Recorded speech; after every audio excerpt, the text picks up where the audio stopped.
Good afternoon, everybody. Uneducated economist here. Federal Reserve Chairman Jerome Powell has stated that they are going to be expanding the balance sheet here very soon, and that a statement will be coming out in the next few days on their future monetary policy. Now, expanding the balance sheet, he did mention to say that this is not quantitative easing. So we're going to find out what exactly that means, because typically, like when somebody thinks about expanding the balance sheet, it's going and printing up money and then buying like treasuries or mortgage-backed securities or some sort of asset like that, some sort of financial asset. So we're going to find out what exactly it is that the Federal Reserve is going to be doing here in a few days. Now, the reason why they're doing this is because there's a liquidity crunch happening out there. There's like a demand for dollars that is exceeding the available supply. And this is where the liquidity crunch is starting to happen amongst, like, especially inside of foreign countries. Now, it gets kind of confusing kind of fast because it's very vast, but to kind of make it simply, when two foreign nations, a lot of times when they do deals with each other, they're going to do it inside of U.S. dollars. They're going to loan out in U.S. dollars. They're going to get paid back in U.S. dollars.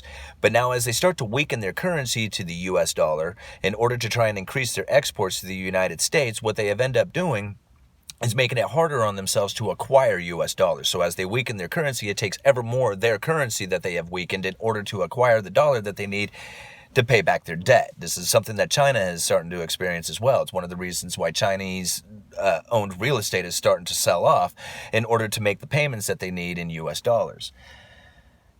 So what's happening right now is that the Federal Reserve is seeing this taking place, and that the demand for dollars is starting to increase, and that they are going to start supplying more dollars into the system. This is the expansion of the money supply, okay?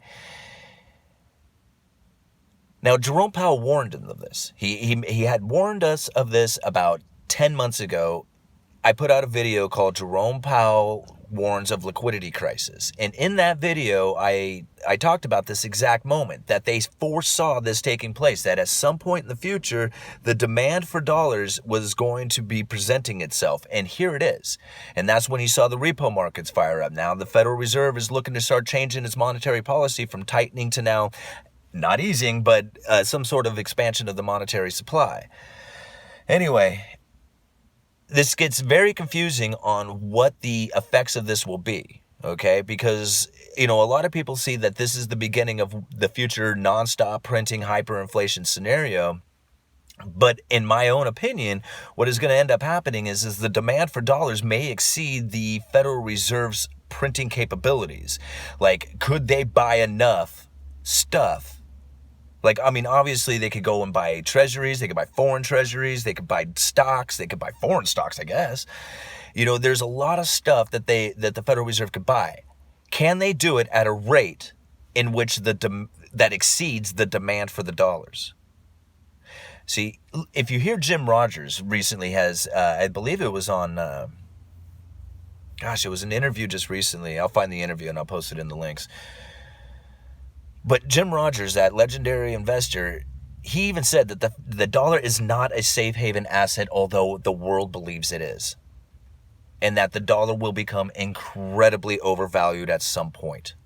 And that's what I believe the Federal Reserve is actually in fear of, is that everybody's going to want to dump everything they have and try and get into the U.S. dollar, and it's going to force them to try and supply way too many dollars into the system, and then when all of a sudden people don't want these dollars anymore, it's starting to flood back into the system, all the newly printed stuff, and cause a hyperinflation. Now, that is all hypothetical. I'm not trying to say that that's what's going to happen, or even if that's the Fed's fear. That would be my fear if I was thinking like the Fed. Anyhow, uneducated economist, I'll leave links down in the description. You guys let me know.